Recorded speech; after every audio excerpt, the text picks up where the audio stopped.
კლუბ რესტორანი ბერიგა წარმოგიდგენთ საფირმო კერძ მწვადი სასორტი. კერძის მომზადების წესს წარმოგიდგენთ რესტორნის შეფმზარეული ვახტანგ აბრამიშვილი. რა გვჭირდება კერძის მოსამზადებლად?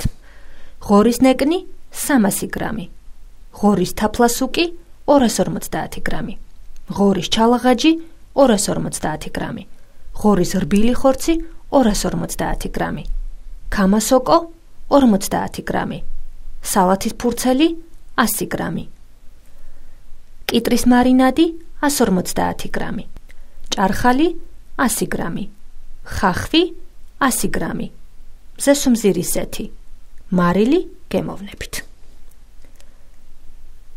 რა არის საჭირო კერძის მოსამზადებლად? დანა, მაყალი, თხილის შამფური,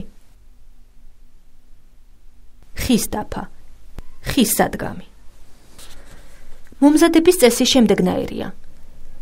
ხორცი დავჭრათ საშუალო ზომის ნაჭრებად, თაფლასუკი და ჩალაღაჯი გრძელ ნაჭრებად. წამოვაგოთ შამფურზე.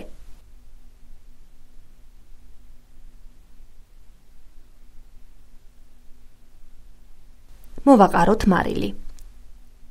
ჭარხალს მოვაცილოთ ქერქი და გავაკეთოთ ვარდი კერძის გასაფორმებლად.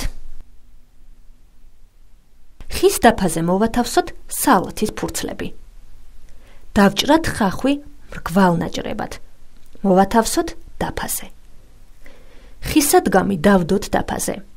გავაფორმოთ ვარდით. დავჭრათ კიტრის მარინადი. მოვათავსოთ დაფაზე. შევწვათ სოკო ზეთში 2 წუთის განმავლობაში. მოვათავსოთ ხის დაფაზე. როდესაც წალამი ჩაიწვება, შამფურები დავაწყოთ მაყალზე. შამფურები ხშირად ვატრიალოთ, რომ ხორცი ყველა მხრიდან ერთნაირად შეიწვას. 10-15 წუთის შემდეგ ხორცი შეიწვება. ავიღოთ შამფურები, მოვათავსოთ ხის სადგამზე შემდეგნაირად. სუფრასთან მივიტანოთ ცხელი.